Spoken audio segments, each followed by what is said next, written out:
What is up, my friends? You are very welcome along to Friday evening's Anfield Agenda News Roundup. The big news of the day is, of course, the fact that the Reds are in action later on tonight against Real Betis, a game that we will, of course, be covering here on the channel. We'll have our 8:45 news show as always, and then we will be back at about quarter to midnight to start our coverage of the Reds game against Real Betis. But until then, there is some news to go through, including FSG finally reaching peak cheapness. I thought that I had potentially seen it all, my friends, but they found another lever. Call it the reverse Barcelona, if you'd like. They find levers to sign superstars.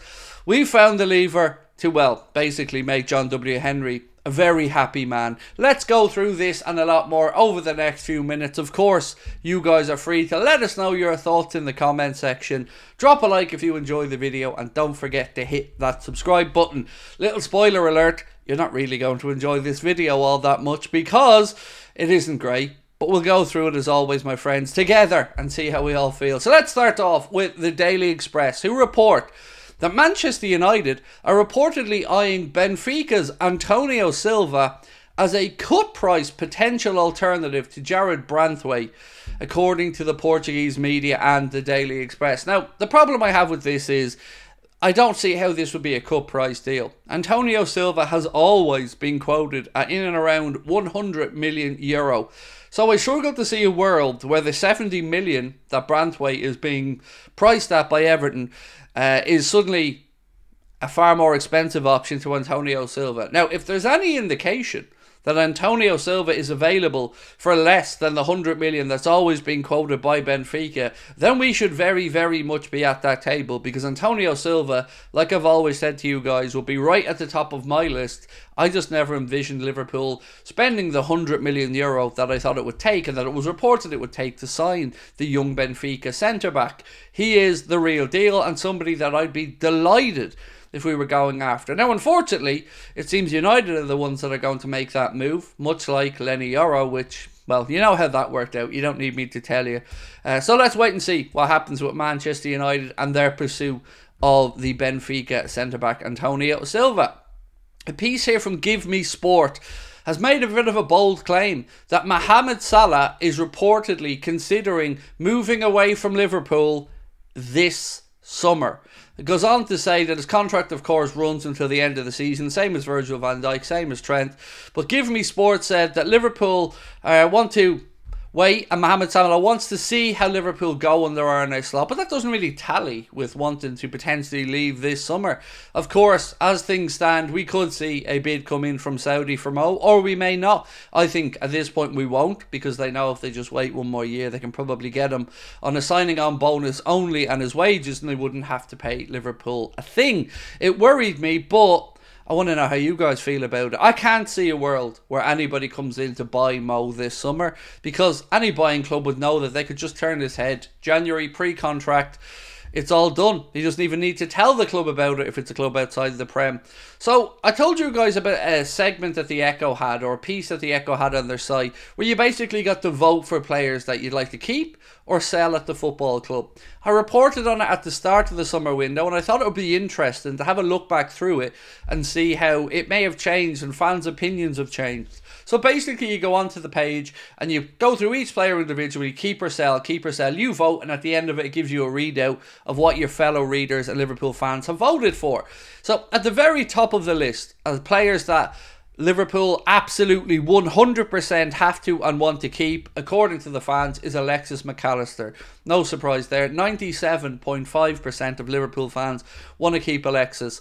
Well, I will still question who the other 2.5% are. I'd imagine the Echo readers just clicking the button. Connor Bradley is up in second. Harvey Elliott third. Trent up there in fourth. Dominic Szoboszlai, Alisson, Diogo Jota, Robbo. But going down to the other end of the list, it gets interesting. Only 58% of Liverpool fans want to keep Mohamed Salah. Now, that's up a little bit from what we reported earlier on in the summer. He was only in at around 50-51%. So to see him move up, it's a sign of the fondness, I guess, at which he's thought of, and rightly so, by us Liverpool fans. Kelleher, interestingly, is only at about 63% of fans that would like to keep or wouldn't sell Kelleher. I don't know if that's because of an expectation, and I think that will have probably been in people's thoughts when they vote for the likes of Salah here. The bottom two, though, in the, well, still in the plus category, but just about, are Tyler Morton. Just 50.0 or 50.8, excuse me, percent of Liverpool fans would keep Tyler Morton. But into the list of players to sell, there are three names on the list. Fabio Carvalho, 44.8% would only keep him, meaning more would like to sell than keep. Kostas Tsimikas, 33% would keep him, so that means about 67% would like to sell. And Sepp van den Berg, only 29.5% of Liverpool fans would like to keep Sepp van den Berg, meaning most would like to sell. So, to finish up, I'm going to go back to what I started the video with. The peak cheapness, the absolute creme de la creme of FSG's miserly ways. A report coming out today, and it's been reported across various platforms, said that Liverpool are eyeing a move for Matthias Angelet, 17 years of age, who's set to be available for free following Bordeaux's bankruptcy. I kid you not. We are now being linked with a player who's available for free because a club that FSG were considering buying and didn't, and look, this isn't related to that entirely, have gone bankrupt and are giving back up their registration. I think they've been registered as a professional club since something like 1790. They're handing back their registration because of financial problems and facing potential relegation into the third tier of French football.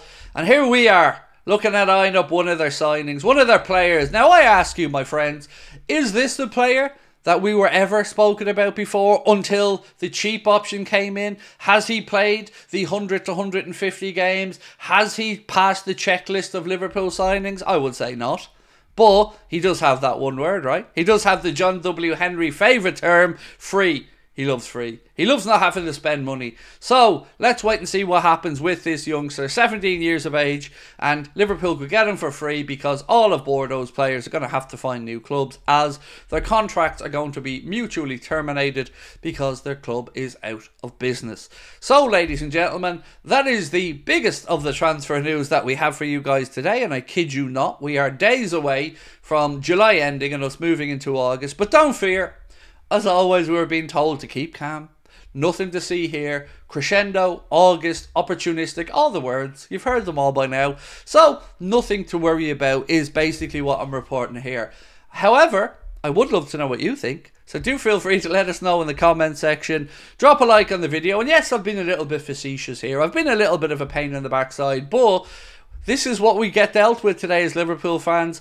This is the stories that we have to report on. Of course, we will see the boys in action tonight, and I'm really genuinely excited to see what an Arne Slot team looks like. So, join us tonight at 8:45 for the late night agenda, and of course we will be back at midnight for a watch along of the Real Betis game. I'm absolutely buzzing to do it. Can't wait to catch up with you guys again. Hope to see you at 8:45. Until then, sorry I couldn't be the bearer of better news, but when your owners are cheap, they're cheap.